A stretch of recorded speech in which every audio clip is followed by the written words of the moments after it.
The thing that I realized that really hit home with me is I got diagnosed with high blood pressure when I was 16. Wow. And so I lived with high blood pressure until I was in my late 20s. Now, keep in mind, I told you guys I was an athlete. I only had like 7 to 10% body fat in high school. So I was fit, but I was unhealthy. Yep.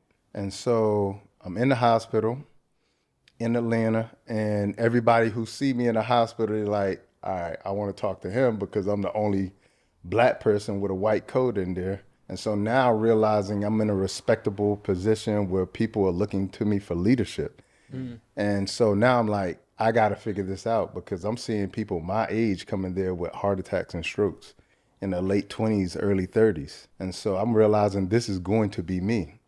And so I went on this journey, discovered a plant-based lifestyle, lost about 45 pounds, normalized my blood pressure, got rid of my sleep apnea, and it changed everything. And you were able to do this all by just turning to a plant-based diet? Yeah, which was crazy because you got to understand, I got 3 science degrees.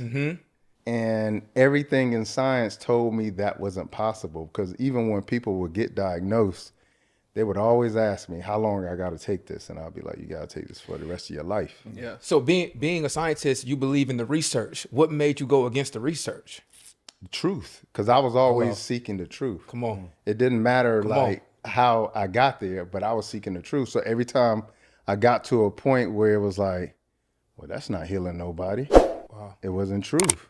So I had to go in another direction. And so when the truth came to me right in front of my face, I never argued with it because I was like, that's what I was looking for the whole time. But who guided you in that process? Because a plant-based diet doesn't just fall in your lap. So, Yeah, 100%. Because how's my mom is the cook in the family. Mm-hmm. Like, as a matter of fact, growing up, I remember my mom would cook on the weekends, and people would come over and get plates for the leftovers, like pay for them. Wow. So my mom was that kind of cook, and she cooked everything. Now, I'll say I stopped eating pork maybe in the 6th grade. I saw Malcolm X. But everything else was on the table. She was an advanced kid. No, seriously. He was saying, I'm in 6th grade. I'm 6th grade is crazy. I mean, everything. So Double I'm bacon gonna ask you, cheeseburger. right? Is hypertension hereditary, or is it hereditary to what our family eats? Okay, so what I always tell people, because again, you got to remember, I got diagnosed when I was 16. What is hypertension? I don't know. So the best way to explain it is high blood pressure. Okay. Okay, and what that is the best way I explain that to my audience is that it is a dis-ease. A dis-ease is dis to remove, ease, peace. Okay. A removal of peace from the body. Okay. Hypertension is a lot of tension in the body. Okay. Okay?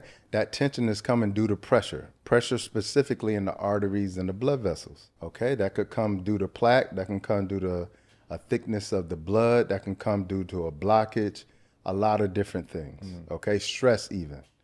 So it doesn't matter where it comes from, but it primarily comes from our diet. Okay? And when you think about hypertension, Black people in America have the highest statistics of any people in the world. Okay? And that's In America. in America. African Americans have the highest and the worst blood pressures in the world. We also have the worst diet in the world. When you look at our diet, that soul food diet that we're going to talk about in a second, that is a prescription for death. Okay? And that's what I grew up on. That's why I lost all my grandparents. One of the things I didn't tell you, I lost all of my grandparents, but I had a great-grandmother who lived to 105. What was her eating like? She walked into my grandmother's funeral, who was 67. Oh. She grew up on a farm, lived on a farm. She ate what she grew. It was a very different lifestyle. Your grandma passed away at 67.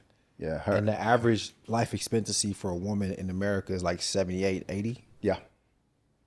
Yeah. Wow. So it's important to know, like, you know, my grandmother had 11 kids, and when we transitioned from the 60s and 70s, what happened was we industrialized our food after World War II.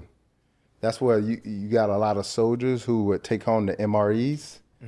That was the first processed food because they created that food for soldiers to be able to get food on the battlefield. So that's when we first got introduced to processing. That's the first introduction to it.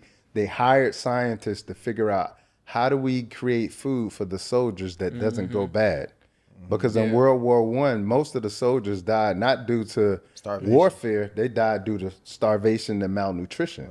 Yeah. So even as a scientist, you know that it's not nutritious, but you know it's going to help keep the soldier alive, so they create it. Well, that was never the goal to be necessarily nutritious. It's not to be nutritious, it's just It's to keep. create food. Yes. Right. Yeah, that Okay. World War II, that's also when the companies that built America were built. Established. Yeah. Yeah. Yeah, like yeah. Hershey's, McDonald's, all the preservative. Yeah, well, KFC. a lot of the Yeah. technology came out of World War II that was created. Because you got to remember, World War II was against refrigerators, microwaves. Yeah. Wow. Okay. Yep. A lot of the technology that was created during the military, for the military during World War II, was then given to the public or given to these new companies, and then it was implemented, and then our food got industrialized.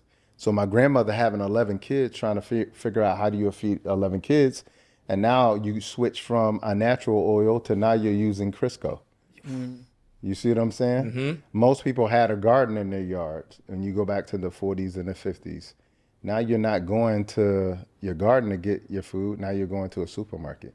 Supermarkets didn't exist prior to the 50s. Most people didn't have refrigerators in their homes prior to the 50s. Word. So you got to understand, now we're going from this fresh food society to now food products. You understand? And if you make food products, you have to use preservatives. You have to use food chemicals because they won't last long If on you the want shelf. it to have shelf life. If you wanted, that's the whole. See, when a company creates food, they're not creating food for the purposes of putting it on the shelf for 7 days and then they're going bad. Because now the store owners aren't going to buy it. Yep. But if I can put food on your shelf that could last for a year, they'll stock up on that. Yeah.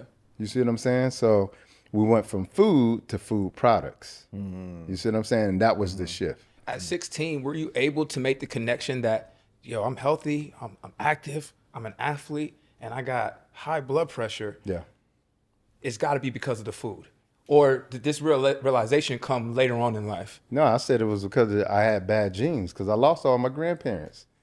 I'm like, and diabetes, hypertension is riddled through my family. So I'm like, I got bad genes. But here's the thing about genes that we now know, because we unraveled the human DNA in 2006. 95% of diseases are nutritional. Only 5% are gene-based. 95% of diseases are nutritional. Nutritional and lifestyle. So only 5% are actually based on your genetics. Those are the rarest diseases. It's not hypertension. It's not diabetes.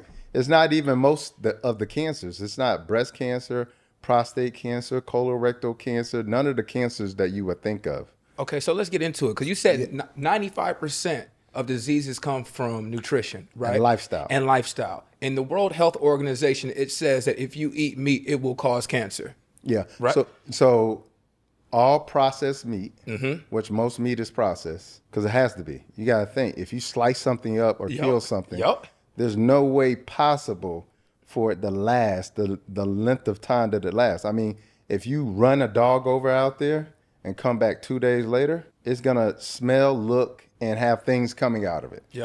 That's what flesh does. It's supposed to do that. It goes into rigor mortis, and then all of a sudden it starts to break down. Okay? So how is it that meat can be in this grocery store for weeks and days? Because most of the meat you're eating, I mean, it literally takes, it's in there in the process for months. They didn't just slice the animal open and then brought it over to the supermarket. Months. And you know, sometimes when you go in there, you'll see the meat, it'll look sort of gray and brown. Yes. Yeah. That's the meat that the dye has ran out of it. The dye. Because they spray it, that you have to spray it with dye. You got to think, anything that dyes is going to change colors. It can't keep its color because the color is coming from the blood. And the dye is like the processing part. A lot of like It's a spray. Yeah. Bro, so we know this information. What do you think makes it so hard for us to make the transition or switch from eating these type of things? If we know this, 95% of diseases are coming from nutrition and lifestyle. We know that processed meats are causing cancer. What is so hard for us to understand? The information is available. What is it? The stuff is not accessible though, like that, is it? And it's not affordable. But either. what's not affordable and what's not accessible? Because fruit and veggies, unprocessed meats. Well, Right. Well, as I was saying before, all of those processed meat, and if you go to the IARC, which is the governing body that determines what is and what isn't cancerous or carcinogenic, processed meats are a level 1 carcinogen. The same category as cigarettes, plutonium, etc. Okay, all processed meat. That's deli meat that you make sandwiches with. That's turkey bacon, that's sausages. That's turkey, whatever is processed meat. It's a level 1 carcinogen. But the reason why we have a disconnect between the two is because we're being constantly told that it's our genetics. That's why I believed it. We believe that we're sick because we got bad genes. Right. And we believe that the only solution there is a drug. Because if you look at commercials, just start checking out commercials. I would say 70% of commercials are either fast food or drug commercials. Mm-hmm.